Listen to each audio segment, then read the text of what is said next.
Hello, beautiful people. My name is Pat Obilor, a Nigerian creative based in England, currently working in the intersection of art, media, tech, and hospitality. Today, I want to speak on the rise of Afrobeat genre and her falling stars, a sentiment view of Nigerian Showbiz Paradox. First, let me state that I am an empath, so sharing concerns or thoughts about human issues in a logical or statistical manner is not my style.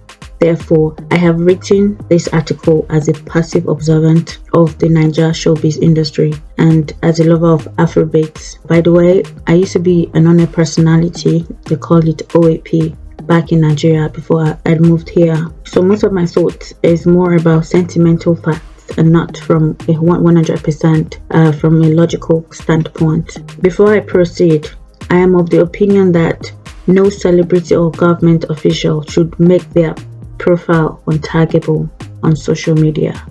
The fans will put them there, and the citizens they serve deserves to be able to communicate with them and tag them in updates and information and conversations that matters.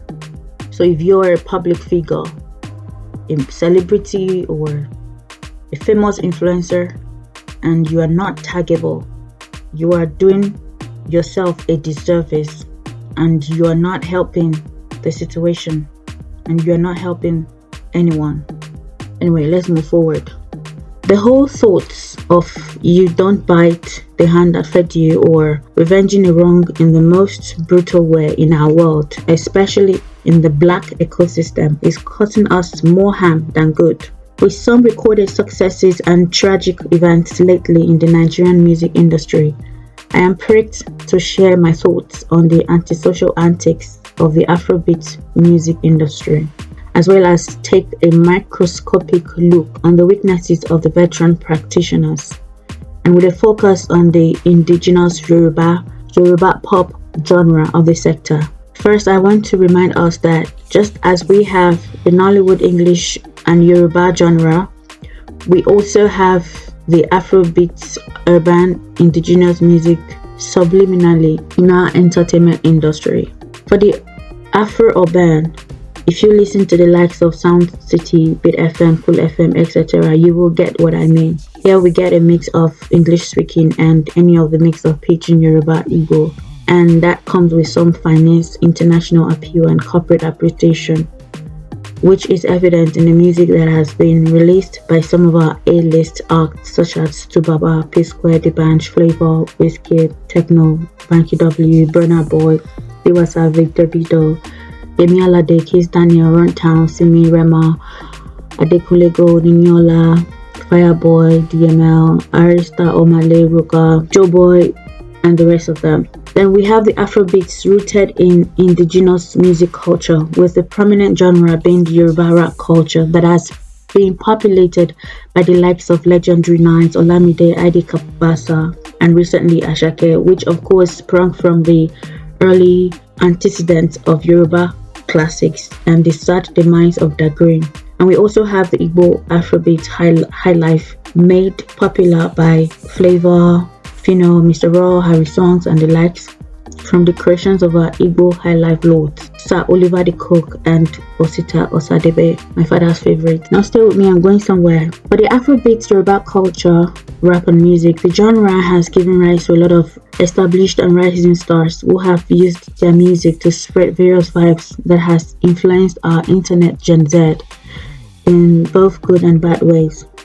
As the likes of the amazing and generous Olamide got more conscious about inclusive music from the demise of Dagreen and delivered music to the streets, he also created an eponymous label from his style of music that has given rise to many successful Yoruba pop and indigenous artists from the streets. As impactful as his Afrobeats Yoruba rap genre may sound or seem, he has built an invincible brand for himself globally, on the streets and amongst some of the unschooled youths from Western Nigeria, some whose dream is to excel in the Nigerian music industry, whether they understand how it operates or not.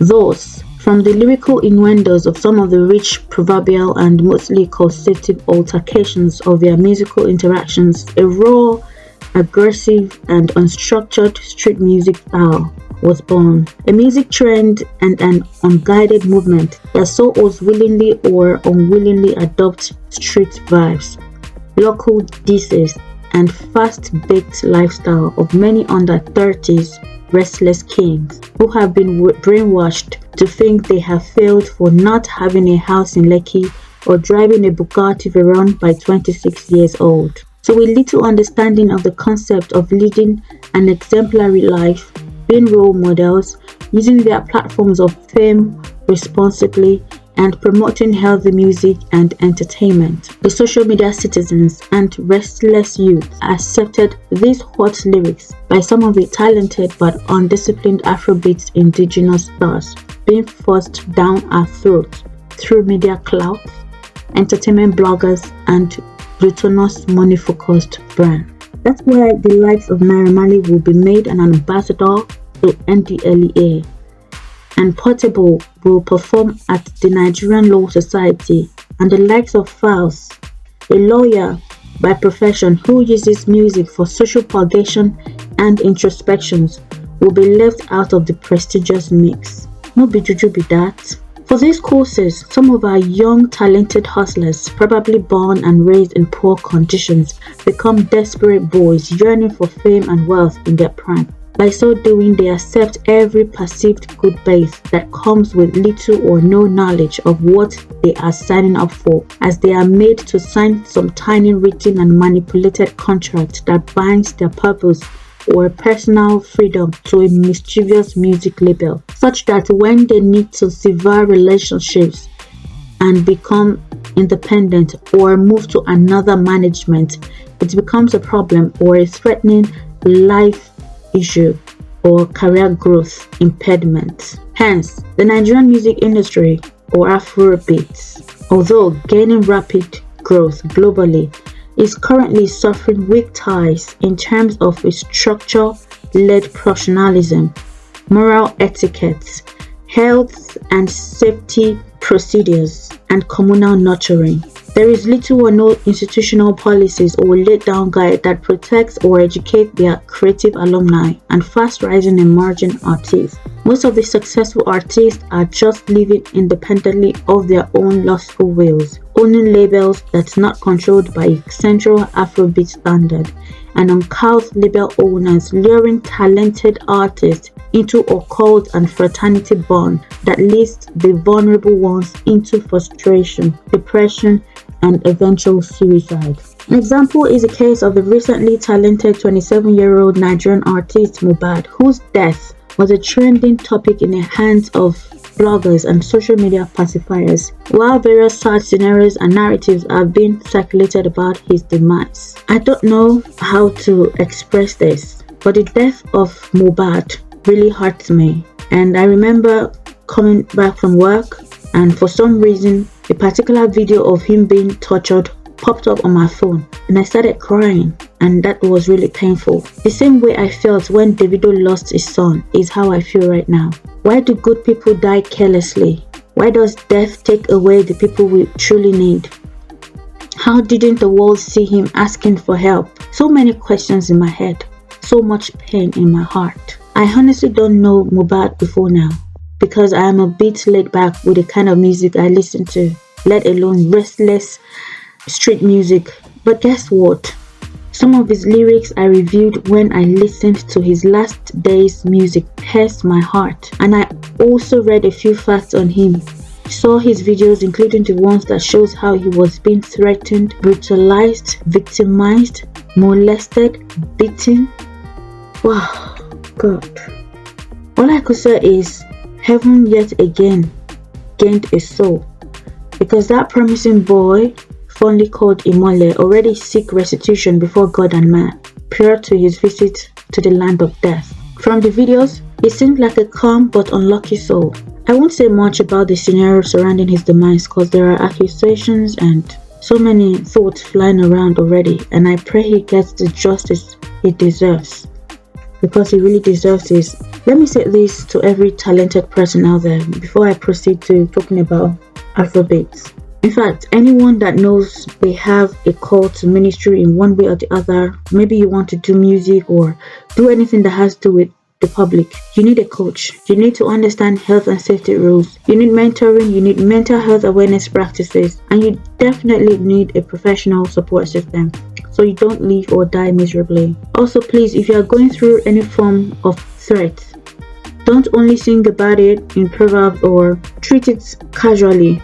Do a live video, an intentional one, and seek to assess the global public and security operatives. Also, make moves to leave that unhealthy environment if you have the means, and go low-key till you feel safe. Don't let anyone or any system sabotage you. Please learn to speak up about your life. No human should be too big for you to keep silent and die.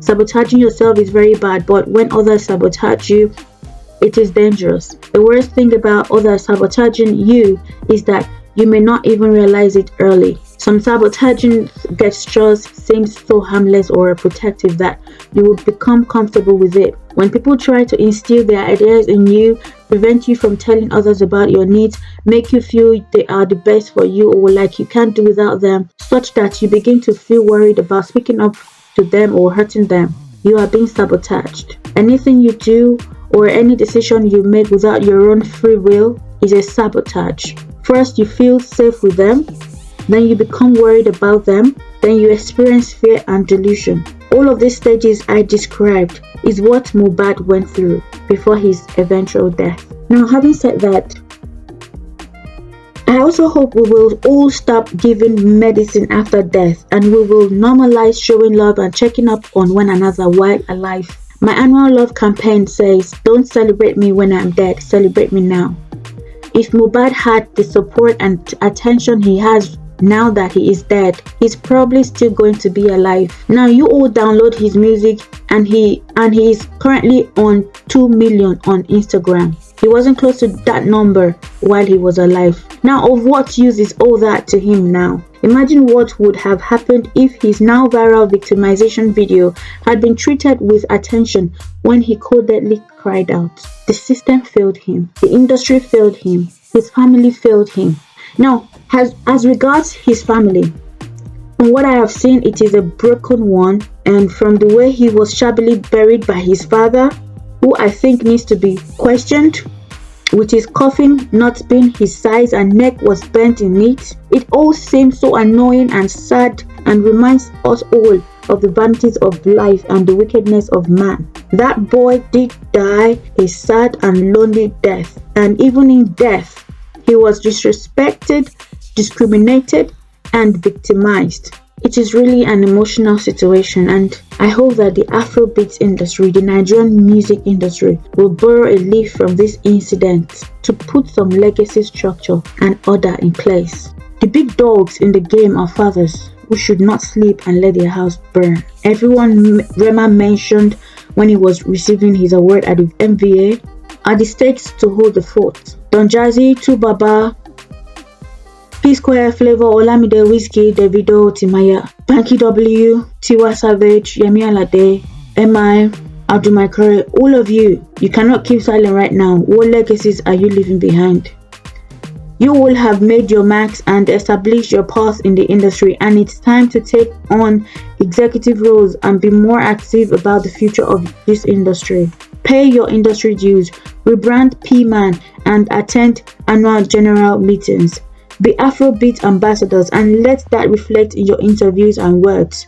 Write forward-thinking content for new artists to resource on and learn from. Host free digital workshops and be a voice for new acts. The Showbiz Lords and Global Afrobeat Music Tourists Masters. You all know yourself. Annually, you do your bit to promote the culture and showcase our stars. We see and appreciate that. Thank you. Follow Sheson Adeniji, Ayo Animashan, Obiasika, Edilawani, Keke Ogungbe, Dayo Adeniji D1, Ayeni Adekunle Samuel, Olisa Adibua, Abdul Kori, Efe Omoregbe, Charles Opaleke, Sam Onyemelukwe, Sadudin Adepoju, et al. You all are doing amazing. But then again, are you all just going to sit, watch, enjoy life, and pay sad tributes to the next generations that should uphold the industry you built or has contributed towards? If they are all dead while you are alive, who will you pass the mic to or the baton? Are you all in good terms with PMAN? Do you just care about your pocket while you silently compete against each other? A house divided against itself will surely fall. Pretty Okafor, you are a self-acclaimed Afrobeats pioneer, which of course not, because we know who artistically inspired it. And you are currently the president of the Music Association of Nigeria, PMAN. A great move recently for making Ara the drummer governor of PMAN Lagos State chapter, even if it took you guys 4 days to post the death of Mohbad on your official social page. Now the question is, what exactly are you doing about its social structure, artist rights, the social and welfare protection and legacy policies for all stakeholders in the industry? I see most of your posts, you are always tagging the likes of Sonny Neji, Rugged Man, and you rarely engage with the future and movers and shakers of Afrobeats. Currently, the digital platform at PMAN HQ on Instagram social media handle is a true reflection of the possible inactive state of the association. Because tell me how a whole industry platform as big as Afrobeats worldwide will have just about 2,000 inactive followers, follow only 28 artists, and have little or no regular industry insight and zero engagement. No strong presence on major platforms like LinkedIn, and I don't want to talk about the website. That's if there is one that is active. So if I will recommend, you sure need a dedicated professional social media handler for that page and a more vibrant creative professional team. Stop running PMAN as a personal business or as a company. Afrobeat is not a one-man entity. You or anyone cannot take the glory for Afrobeat. The Naija music industry should not be a group run by select friends of music veterans. It is a Pan-African institution now, in case you don't know. A global entertainment movement that needs proper rebranding and restructuring. Obviously, the Nigerian music industry have not thrived this much because of PMAN, but because of our dogged, talented youths who took their destinies in their hands. And some of them lucky enough to have a good management that's paved the way for them. Thanks to social media and digital streaming markets as well, that has made our music travel across borders. But how is the industry being sustained? Is PMAN still alive? If yes, can it actually come back to life? Can it actually do what it was instituted to do? Will you all stakeholders have a board meeting and put this showbiz house in order? Just as it is appalling to me that a Nollywood actor or veteran should beg for hospital bills, no talented rising star should ever have to suffer, live in fear, or die a careless death as we've just experienced. And if there is a suspect on anyone who may have a hand in the death of Mohbad, for instance, you all should not just pay tribute and use digital emoticons, but to investigate, work with the legal authorities and the security operatives to bring these culprits to book. So beyond donations to his family or your social media condolences, that's not enough. That is not enough. You can all do better to cleanse the Afrobeats industry and bring order to the profession that has brought you all fame and fortune. That's how you regain trust and inspire these growing talents to stay back and give back. If you neglect them now, they will eventually become foreigners in their own country, as most of them now have dual citizenships and homes abroad, in case you don't know.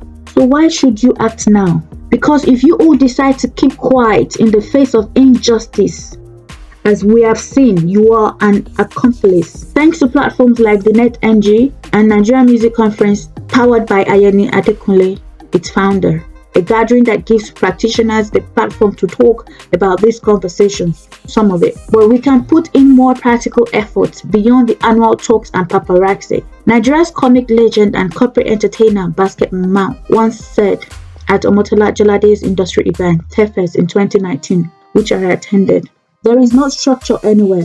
You, the artist, are the structure." As poignant as this statement sounds, it is faulty, because a person cannot build a structure. Only an institution or a system can build and sustain a structure and an infrastructure.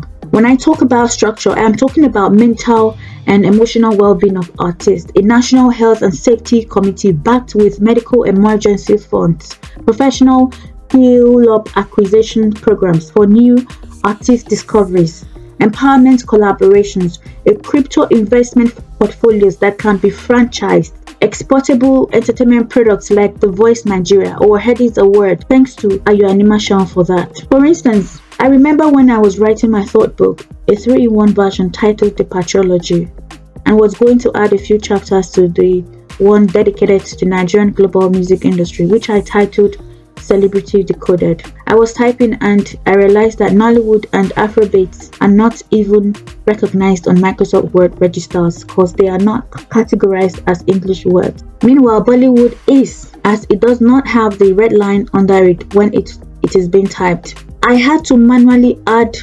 Afrobeats and Nollywood to my dictionary so that it will stop highlighting it as a misspelled word. If Hollywood, Grammys, etc. are in the dictionary, why can't Nollywood or Afrobeat, the second largest entertainment industry in the world, be in the dictionary? Anyways, that's a little digression, but you get what I mean. So our structure really for the Afrobeat and even Nollywood is in going through the theoretical and practical process to put the right policies and legacy in place that will educate and inform the world about our overall entertainment industry. It is to invest in building a physical showbiz factory, global studio, or massive seasonal industry portfolio events like some international franchises such as the likes of Coachella, Eurovision, and Afro Nation, etc. Why would Portugal be the one to host Afro Nation annually? Why can't Nigeria or Africa host their own version of Afro Nation and bring the world to us? If that works, it will double our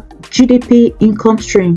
For now, all we have is Eco Hotel, TBS, a few stadiums that need refurbishment, and the Eco Atlantic Village that lacks major performance equipment, venues that has a little bit of space. Why can't the government and the industry OGs and PMAN institute a massive music city in the heart of the country, something like State Farm Arena in Atlanta, that can host thousands or more people annually as they come experience our music, food, and lifestyle concierge? We have enough wasted lands to build these things, especially in cities like Lagos and Abuja, where commercial living is more promising and dominant with ease of global travel. I suggest all this because real estate, infrastructure, and communal investment has a way of solidifying people's interest, establishing both internal and external structures, and giving all stakeholders some form of modus operandi to leverage on. This then guides music and entertainment practitioners on how to abide and enforce written and unwritten codes of conduct, such as benchmarking the industry with international ones to see what to improve upon, creating boundaries for artists, managers from indulging in frivolities, protecting the lives and investments of major or promising acts constitutionally, establishing an emergency fund that can help mitigate crisis or desperation amongst artists and their loved ones, as well as provide an open industry entry and closure for any artist to thrive without an initial management until they understand what they want to do after their art or music have been experienced. Agba loja, kori tuntun wo. The neck of a child should not be bent when an adult is around. As the legendary Fela said, music for Africans is not for enjoyment, but for revolution. Revolution in our way of life, in the change we seek from our so-called ancestral heroes past and present, in our thoughts, and in how we treat each other with love and compassion. Our living OJs. You all have enough money and fame, so we don't need you hosting world tours for now. You've done enough, and we know your capabilities. If you put better structures in place, you should continue to get huge royalties and honorariums even after your demise. Let's put more energy and finances in place on empowering and nurturing the lives of these young, aspiring and emerging acts that the industry chunk out daily. Come together and synergize on how to put structures in place for the future of Afrobeats and also protect the lives of these young artists. If the old and the new artists truly understand some of these perspectives, our industry will not only produce artists with good intentions, but will also be prosperous in all facets. Let's create better inclusive opportunities, music trainings, industry templates, manuals, conduct codes, and talent registers that can transcend every level and generations. Don't leave the future of Afrobeats or the Nigerian music industry or the general entertainment industry in the hands of uncouth instant street youths or fraternity of gluttonous individuals and unlicensed management labels lacking of ethics and compassion. Being a manager or owning a music label should go beyond registering a company at CAC or paying for an artist airtime in the studio. I believe I have said enough in this spontaneous state of outbursts, and I hope it makes little sense for a robust and progressive insight and actions going forward. Mohbad, I hope you get the justice that you deserve. Thank you, OJs, and God bless the future of Afrobeats and the general Nigerian entertainment industry. My name is Pat Obilor. Bye for now.